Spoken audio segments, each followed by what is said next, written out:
जय, दान महाराज जय, आपागन जय, विहड़ानाथ जय, गेबीनाथ बापा जय, जय जय सीताराम।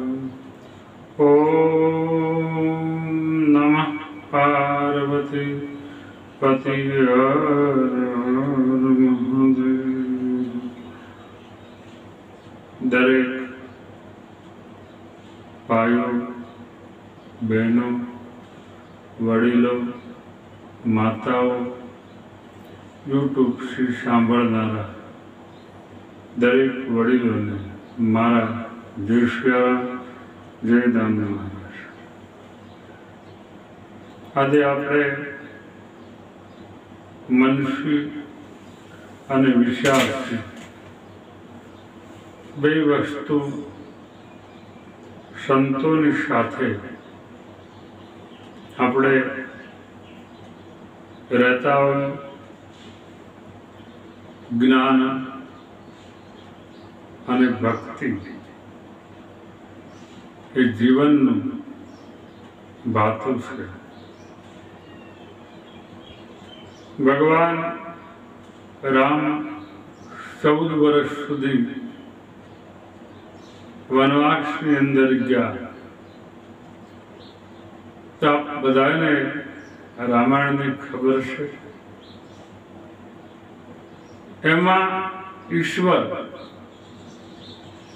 ઘણા સંતોના આશ્રમમાં જાય છે। ઘણા સંતોના આશ્રમમાં ગયા પછી ભગવાનને લક્ષ્મણજી સવાલ પણ કહે છે કે હવે તો ઘણા સંતોની સાથે આપણે દર્શન કર્યા, ઘણાની સાથે સત્સંગ કર્યો, ઘણા સાથે બેઠા, યાદ પણ નથી રહ્યું કોની કોની સાથે આપણે બેઠા। મનુષ્ય વિચાર કરો કે નારાયણ હોવા છતાં એ તમામ સંતોના આશ્રમમાં ભગવાન શું કામ ગયા હતા? ભગવાન ચિત્રકૂટમાં જ રોકાણા હોત, પંચવટીએ પાછા શું કામ ગયા? અને પંચવટીએ ગયા પછી આપ બધાને ખબર છે કે ઘટના ઘટે છે અને સીતાજીનું હરણ થાય પછી આ બધું આખી કથા બાપુ કહે છે આપણને બધાને। પણ તપસ્યા કરવા જાય ત્યારે 12 વર્ષ સુધી ભગવાન ચિત્રકૂટમાં તપસ્યા કરી, 13મા વર્ષની તપસ્યા કરી, 13 વર્ષ પછી પોતાનું સ્થળ એને એમ કહેવાય છે કે ફેરફાર કર્યો। પછી પંચવટીમાં જાય છે। મારું કહેવાનું આપને એ છે કે આપણા જીવનમાં કોઈ પણ આપણે ક્ષેત્રમાં જાતા હોય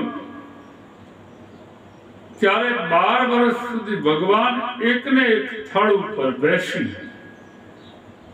અને પોતાનું ભજન કયો તો ભજન, અનુષ્ઠાન કયો તો અનુષ્ઠાન અને સત્સંગ કયો તો સત્સંગ તમામ સંતોની સાથે રહી અને ભગવાન હોવા છતાં એને ચિત્રકૂટમાં 13 વર્ષ સુધી રોકાણ। નથી લાગતું કે તપસ્યા એને શું કામ કરવી પડે? મારી વાત મૂળ એ હતી અને તપ કરવાની જરૂર ઈશ્વરને ક્યાં હતી? પણ છતાં મનુષ્ય તરીકે અવતાર લઈને આવ્યા। મનુષ્ય તરીકે જ્યારે ભગવાન પોતે પધાર્યા ત્યારે મને તમને એને એક સમજણ આપી, એક વિચાર આપ્યો કે મારા કુળની અંદર રઘુવંશમાં વસનની કિંમત છે કે રઘુકુળ રીતિ સદાશલી આવી પ્રાણ જાય પણ વસન ન જાય. એ પરંપરાને લીધે 14 વર્ષ રામ વનવાસ ભરત ગાદી. જો કે આપણે અત્યારે લાંબી ચર્ચામાં નથી જતા, પણ 14 વર્ષના વનવાસ નિમિત્તે ભગવાને જ્યારે એમ કહેવાય છે કે તપસ્યા એટલા માટે કરી ઈશ્વરે કે કોઈ પણ અતિશય, મારી જે સમજણ છે મેં સંતો આગળથી સાંભળ્યું, કોઈ પણ પાપનો ઘડો જ્યારે ભરાઈ જાય અને એનો વિનાશ જ્યારે કરવાનો થાય ત્યારે તપ પણ જરૂરી છે, ત્યારે ત્યાગની પણ જરૂરી છે. ત્યારે એમ કહેવાય છે કે હંમેશા માટે વૈરાગની જરૂર છે. તપ, વૈરાગ, ભક્તિ એ તમામ વસ્તુ ઈશ્વરે બધું કર્યા પછી જે કાંઈ કોઈ યુદ્ધ આપણે જોયું કે રાવણની સાથે ભગવાનનું યુદ્ધ થયું, તો પહેલા કેમ યુદ્ધ ન થયું?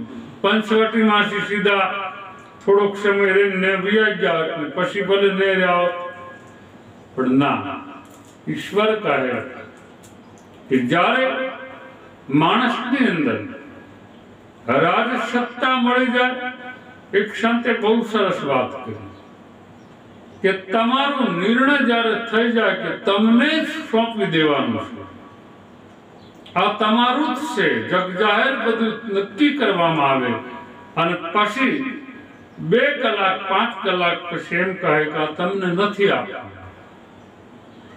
સ્વાભાવિક ઈશ્વર છે એટલે કઈ એને દુઃખ ન થાય.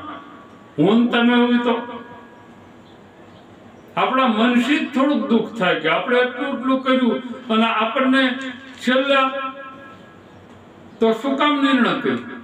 આપણા મનુષ્ય આવું થાય.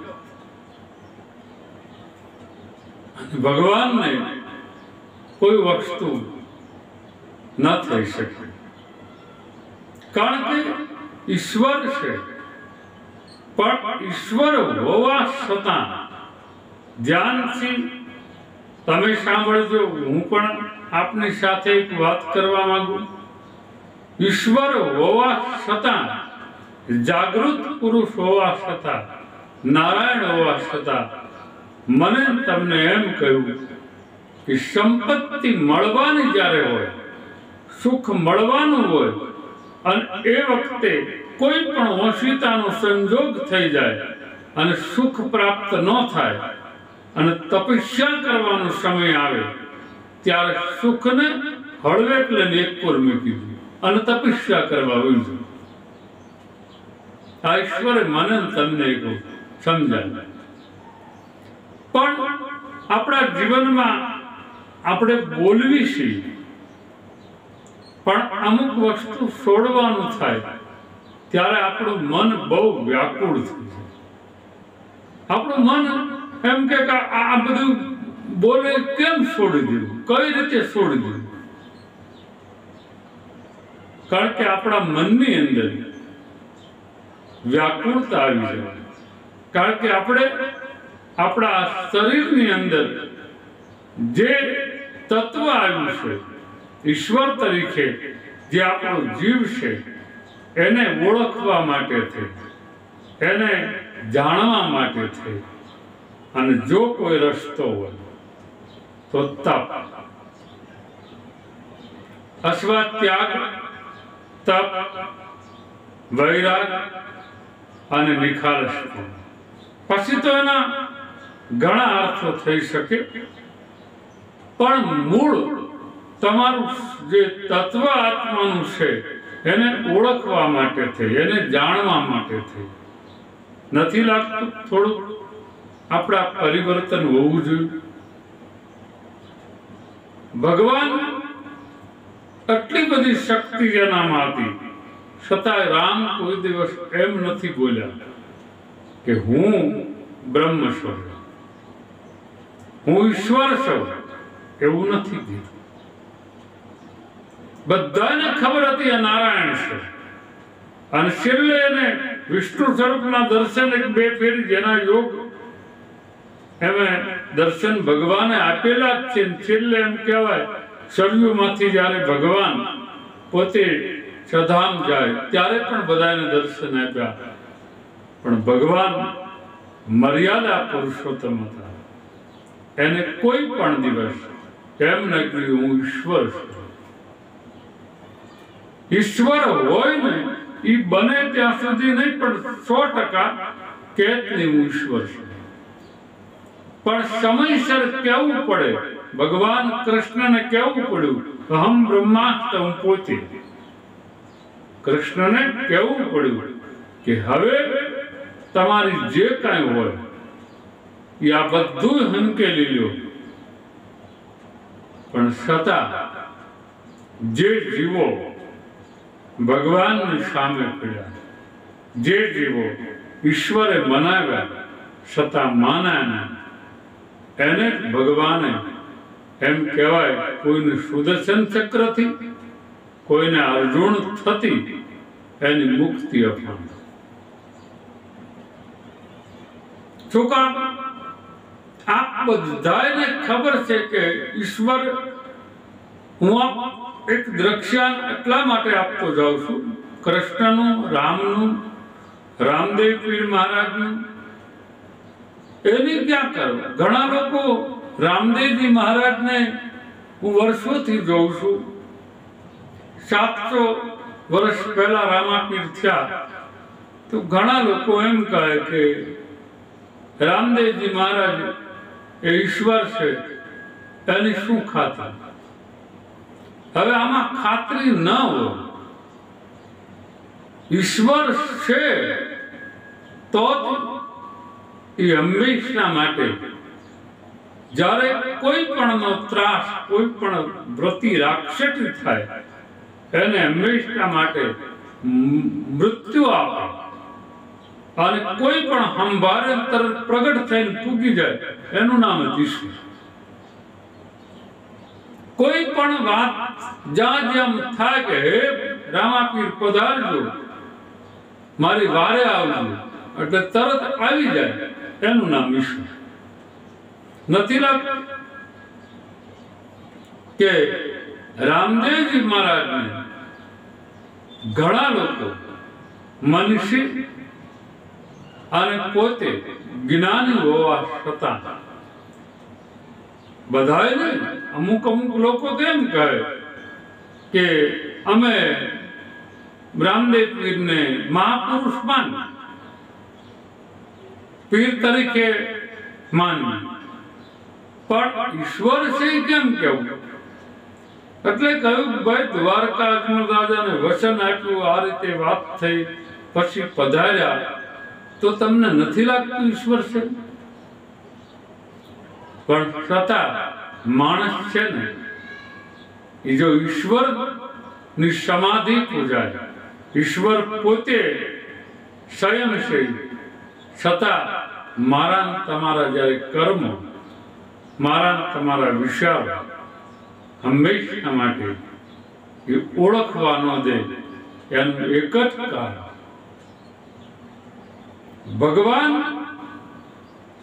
રામ હોય, કૃષ્ણ હોય, રામાપીર હોય, 24 અવતાર કોઈ પણ હોય, એને ઓળખવા ન દેતું હોય અને એની સામે પડવાનું મન થાય ત્યારે સમજી લેવાનું કે આને ગુરુ જ્ઞાન મળ્યું છે,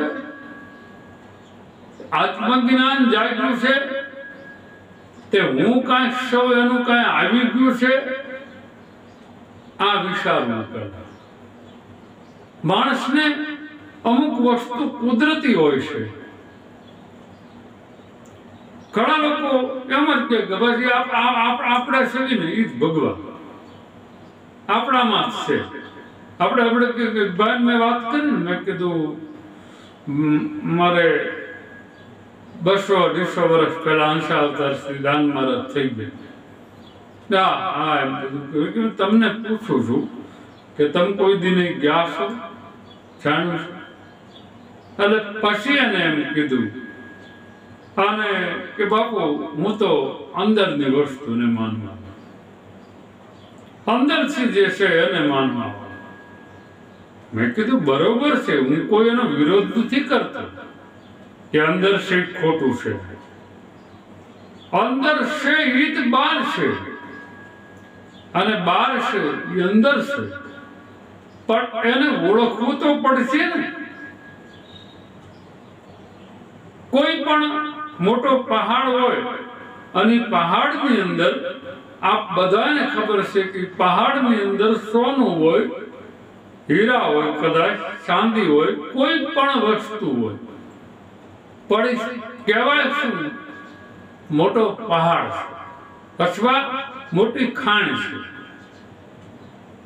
પણ એને તોડવામાં આવે અને તોડ્યા પછી અંદરથી કોઈ સોનાની કણી નીકળે, કોઈ રૂપાની નીકળે, કોઈ ખાણમાંથી તે પર્વતમાંથી કોઈ હીરા નીકળે.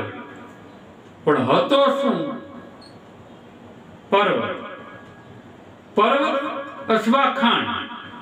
એને તોડવામાં આવી, એને વિખવામાં આવી, પછી અંદરથી હીરા, મોતી કયો તે જે કાંઈ તમે ઝવેરાત કહેતા હો, સોનું ચાંદી, એ બધું પછી નીકળ્યું. પહેલા એને પર્વત કહેવામાં અથવા ખાણ કહેવામાં. આપણા શરીરમાં કોઈ પણ ખાણ છે, આપણે પર્વત છે, બધું માની લઉં, હું કોઈ વિરોધ નથી કરતો. તમારી અંદર જ છે તો તમારી અંદર જે ખાણ છે, તમારી અંદર જે હીરા છે, તમારી અંદર જે પડ્યું છે, એ ક્યારે જાગવાનું? એટલે ઘણા લોકો એમ કે અમારે જાગ્યું, હવે તમારે જગાડવાનું. ત્યારે હું મને એટલું જ કહું કે ભાઈ તમારે જાગી ગયું છે તો હું એક સવાલ પૂછું, મને કે પૂછો.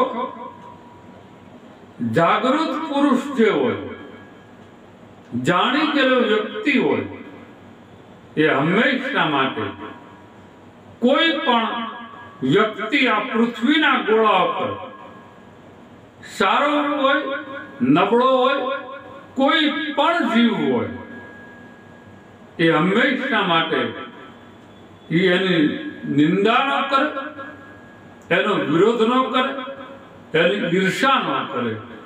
ત્યારે સમજી લેવાનું કે પરિપૂર્ણ તત્વ પૂગી ગયો.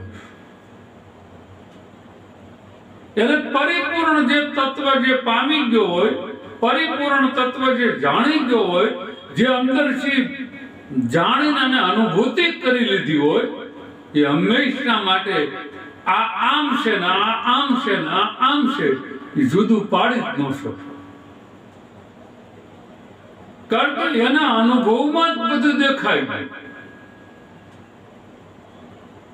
એક વસ્તુ આપને એક ઉદાહરણ દેવાય કહેવા માટે છે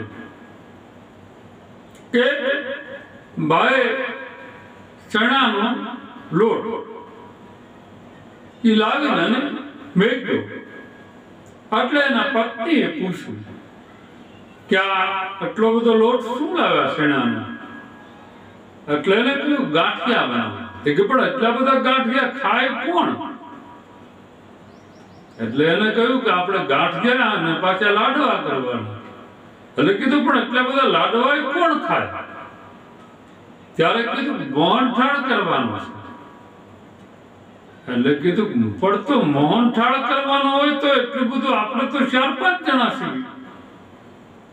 એટલે એને કહ્યું કે ગાંઠિયા કરવાના છે, ફાફડા કરવાના છે, ભજીયા કરવાના છે, મોહનથાળ કરવાનો છે, લાડવા કરવાના છે. આમાં જેટલી વાનગી બને એટલી બનાવવાની છે. ત્યારે કહ્યું કે ઓ તો બરોબર છે.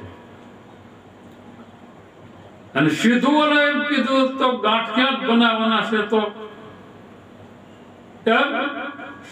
મારું કહેવાનો અર્થ એ થાય કે ચણાનો લોટ માંથી બધું બનાવવાનું છે, પણ સુખવત પડી કેવું પડ્યું. હવે દરેક વ્યક્તિ જે તત્વ શેણાનો લોટ કયો તો ભલે, તત્વ કયો તો ભલે, ઈશ્વર કયો તો ભલે, બ્રહ્મ કયો તો ભલે, તેજનો ગોળો કયો તો ભલે, કોઈ પણ તમારે કેવું હોય કયો, મૂળ તો એક છે. એક હોવા છતાં આપણે એને જુદું માની અને અપમાન કરવી, કોનું અપમાન છે? તમારી દ્રષ્ટિએ વિચાર. ચણા લોટને લઈને તમે એમ કહી દો કે આના ભજીયા ન થાય, તો ચણા લોટનું અપમાન નથી? ચણા લોટને લઈને તમે એમ કહી દો કે આમાંથી લાડવો ન થાય, તો એનું અપમાન નથી? આમાં મોહનથાળ ન થાય, એ અપમાન નથી? એનું અપમાન છે. ઈશ્વર તત્વ એક જ છે. નારાયણ કહો તો ભલે, માતાજી કહો તો ભલે, ઠાકર કહો, દાન બાપુ કહો, જે જેને માનતા હોય એ બધું એક જ છે. કબીર કુવા એક હૈ, પનારી અનેક, બર્તન સબમાં ન્યારે ભયા, પાણી સબમાં એક છે. આવું સાકી મેં સાંભળેલું. કબીર સાહેબ શું કહેતા? कबीर कहे कमाल को दो बात आ सीख ले. कबीर साहब कमाल में बे बात सीखवाड़ी कि कबीर कहे कमाल को दो बात आ सीख ले, करे साहेब की बंदगी ने भूखे को अन्न दे. कोई पण व्यक्ति तारा आंगणे आवे, कोई पण तने जमा, अरे जमવાનું જમાડ એટલે હારવાર કઈ સીધું જમવા જ ન દેવાય. રાંધવું પડે, લાવવું પડે, બધું ભેગું કરવું પડે અને પછી જમાડવા પડે. એ કેટલો સમય જોઈએ? આપ સમજો છો ને બધા? કબીર સાહેબે શું કીધું? કબીર કહે કમાલ કો દો બાતા सीख ले, कर साहब की बंदगी भूख्यो के अन्न दे. હવે ખાલી આપણને કોઈ બાજરો દઈ જાય તો ખાલી બાજરાથી તે ઘઉંથી સીધું જમણવાર શરૂ થાય? ઘઉં તે બાજરો એને દળાવવા પહેલું કામ. બીજું એને દળાવ્યા પછી એને મહળીને રોટલો કરવો પડે, પછી રોટલી બનાવવી પડે. અને એ કર્યા પછી એને એમનામ કેમ ખાવું? એની સાથે કોઈ શાક છે, કોઈ છાશ છે, દૂધ છે, કોઈ પણ વસ્તુ એ પણ જોયું. તો એ પાછું કરવાનું, શાક બનાવવાનું. ભલે હામટા શાક ન કરી પડે, કાદું તો કરવું ને, એ શાક પણ બનાવવાનું. અને પછી લોટને પીંડો બાંધી અને ટીપવાનું, રોટલી હોય તો વણવાની, અને ટીપ્યા પછી હું તમને કોઈ પીરસવાની. એનો અર્થ એ થયો કે કમસે કમ તમારે એક આત્માને રોટલો ખવડાવવા માટે થઈ અને અડધી કલાક, કલાક, 2 કલાક મહેનત પડે તો ભલે પડે.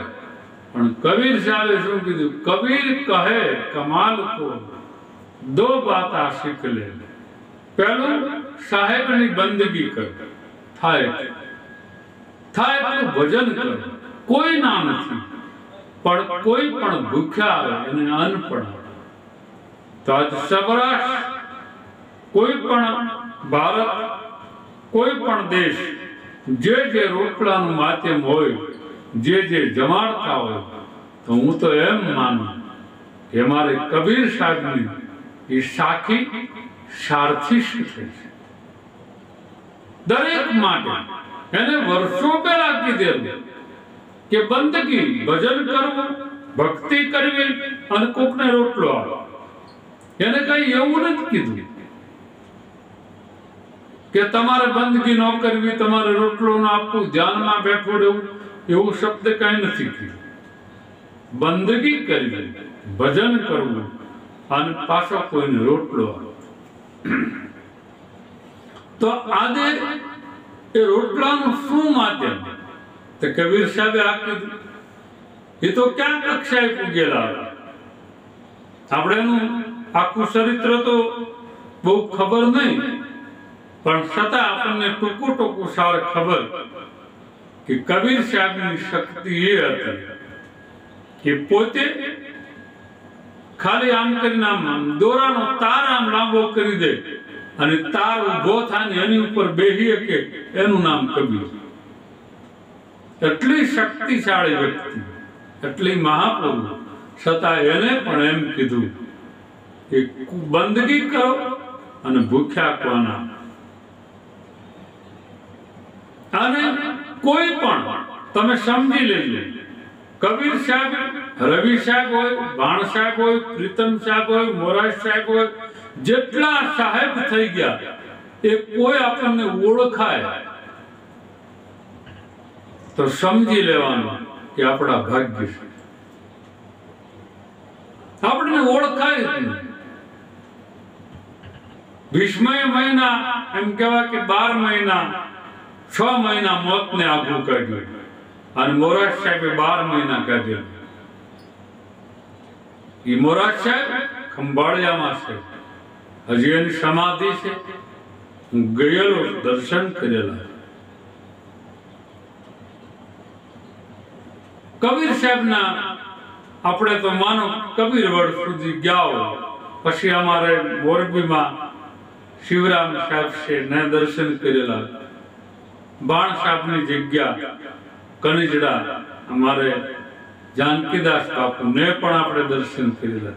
તમામ સંતોને આ દર્શન કર્યા પછી એની આગળ બે વસ્તુ હું વારંવાર કહું કે સંતની સમાધિ જાગૃત છે. પછી કોઈ નાની દેરી હોય તો ભલે, કોઈ પેગંબર હોય તો ભલે, જાગૃત અને પૂતા છે. એની આગળ ખાલી જઈ અને ખાલી એટલું મનથી કહી દો ને કે આપની આગળ જે વસ્તુ છે એ હું યોગ્ય લાયકાત હોય તો મને કાંઈ આપો, મને કાંઈ એવી વસ્તુ આપો કે પહેલું મને શાંતિ રહે, બીજું મને સંતોષ રહે, ત્રીજું જે કાંઈ મળે એના મને આનંદ રહેવો જોઈએ. સંતોષ, આનંદ અને લાભ એ જેટલું સમજી જાય એને કોઈ દુઃખ જ ન આવે. કોઈ દિવસ એને દુઃખ આવે જ નહીં. કઈ રીતે દુઃખ ન આવે કે દાખલા તરીકે જે માણસ સંતોષી હોય એને આ વર્ષે થોડી નીકળી આવી, થોડો ધંધો થયો તો એ મનથી શું કહે, ભગવાન ઈચ્છા, કઈ વાંધો નહીં. આ ખરે એટલું આવ્યું, કોઈ વાંધો નહીં, ભગવાન ઈચ્છા. અને સંતોષ એને કહેવાય કે જે કાંઈ મળ્યું, સંતોષ અમે સુખી ગણ. કારણ કે બીજાની સંપત્તિ વધીને તમારી ઓછી થઈ, એટલે ઓછી એટલે ઓછું કમાણા, બીજા વધારે કમાણા, અને તમને મનમાં એમ થાય એને અમારે બેને સરખો જ ધંધો, તો એને ખૂબ આગળ વધ્યા, અમે હજી પાછળ છે, ત્યારે સમજી લેવાનું સંતોષ નથી.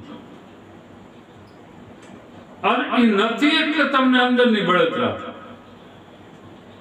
પણ એ વખતે જો સંતોષ આવી જાય તો કે બસ ભગવાનની ઈચ્છા, કઈ વાંધો નહીં, ઓલે ઓલે મહેનત કરશું.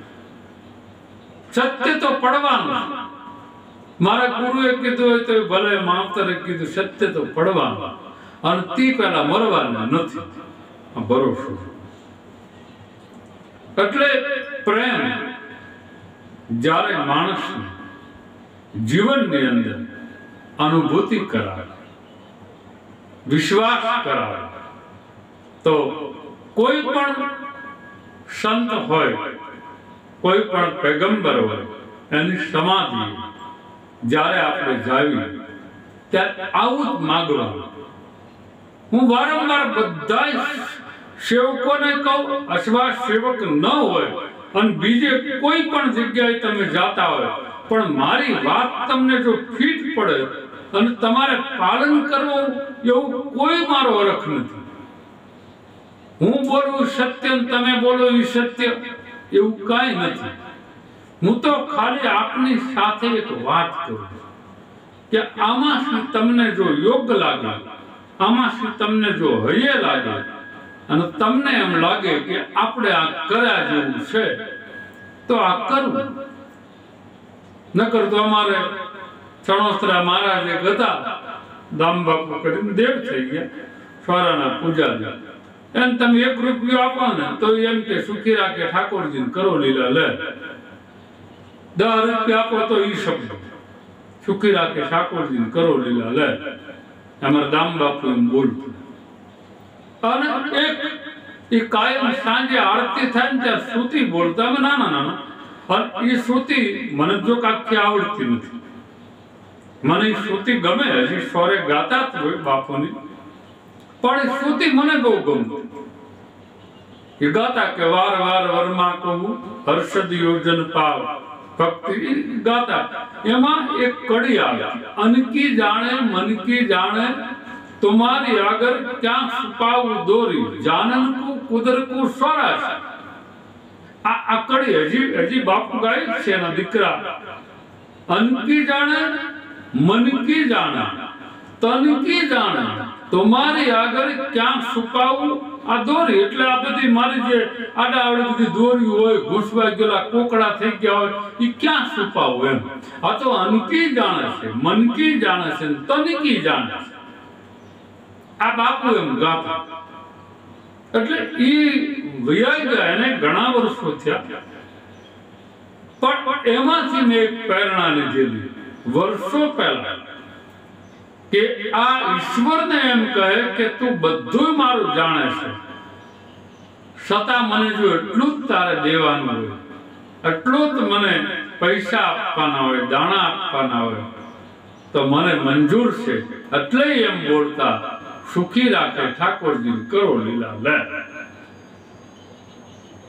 એનો અર્થ કારણ કે પોતે શ્રુતિ બોલતા, શું બોલતા? અનકી જાણે મનકી જાણે તમારી આગળ ક્યાં છુપાવું દોરી જાનન કુ કુદર કુ. બધી તમને ખબર છે મારે કેટલી જરૂર છે, કેટલી શું કામ છે, છતાં 10 રૂપિયા આપ્યા તોય મંજૂર, 100 આપ્યા તોય મંજૂર. આશીર્વાદ ખરખો જ આપતા. અને એ સાધુ અંતિમ સમય હતો. જો કે હું એમને મળવા ગયેલો, એમની સમાધિ મેં પોતે જ તે હારે સમાધિ દેવા પણ ગયો તો એમના ઘરે. પણ સરળતા બહુ, સાધુતાની સરળતા એટલે પૂરું થયું.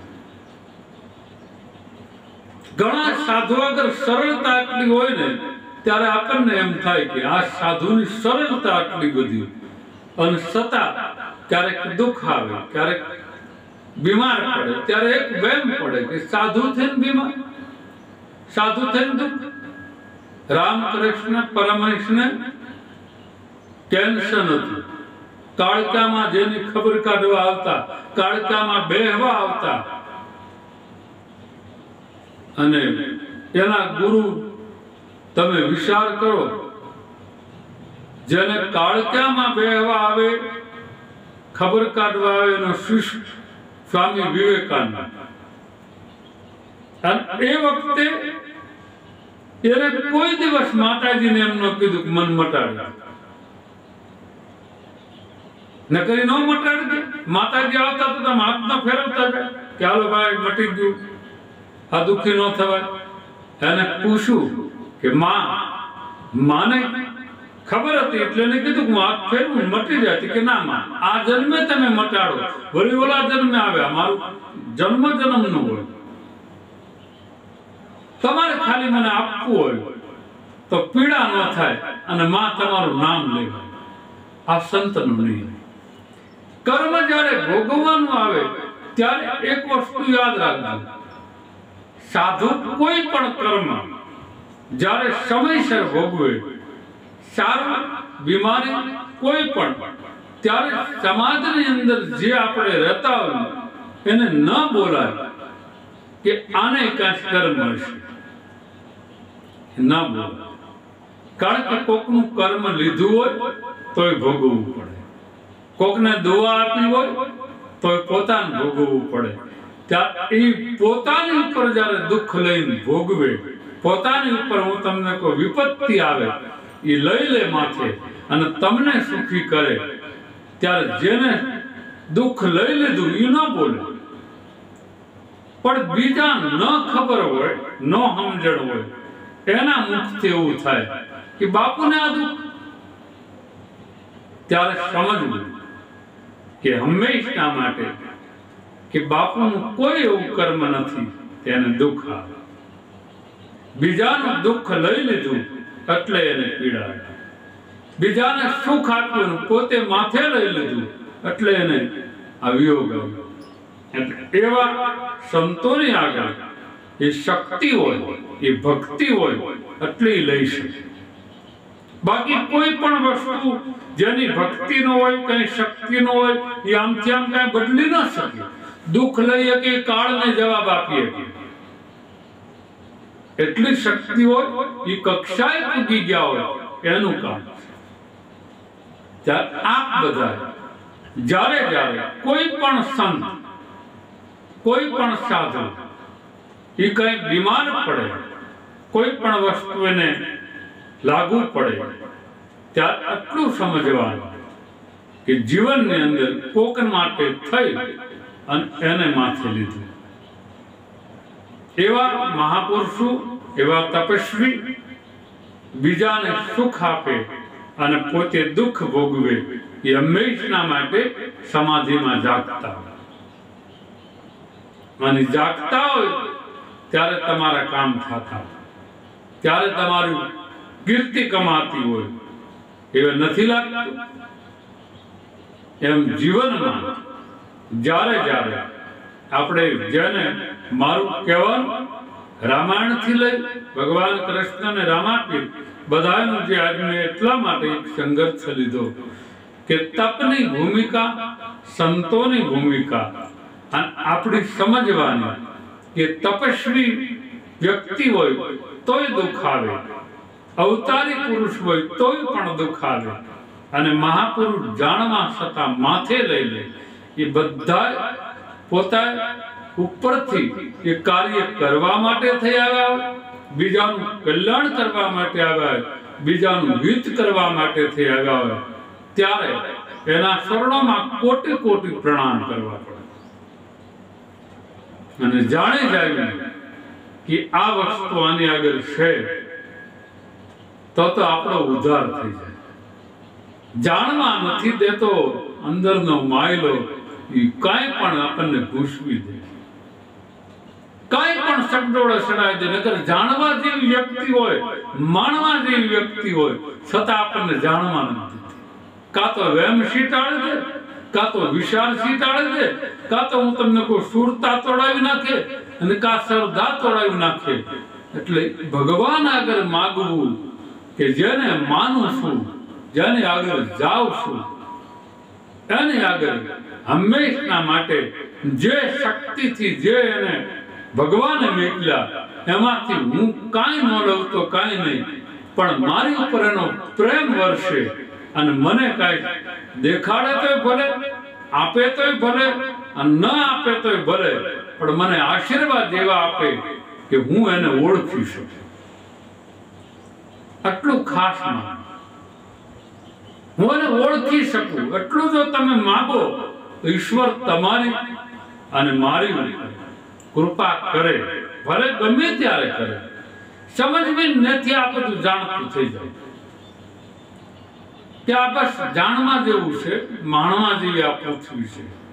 અને એ વખતે દરેક સંતોના આશીર્વાદ, દરેક ગુરુઓ અને બધાના મને તમને આશીર્વાદ મળે તો આપણું જીવન એક સાર્થી થાય.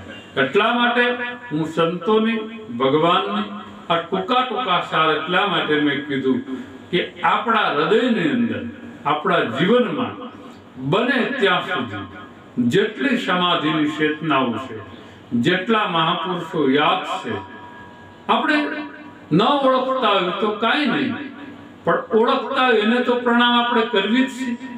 અને ન ઓળખતા હોય તો પણ એને પ્રણામ કરે. કારણ કે એટલું ચોક્કસ છે કે એ જે સાધુ, કોઈ પણ સંત, કોઈ સાધુ એને ભેખ કર્યો, ભેખને પ્રણામ છે.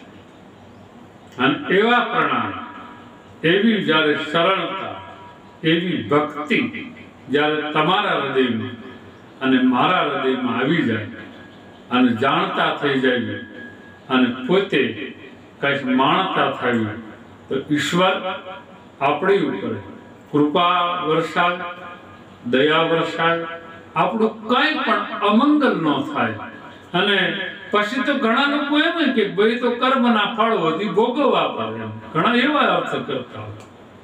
પણ હું આપ બધાને મારા અનુભવની વાત કરું કે હાથ જોડી અને પ્રાર્થના કરો તો ચોક્કસ જેટલી સમાધિ છે એને જ્યાં માનતા હોય એ સમાધિ સાંભળે છે અને સાંભળે છે.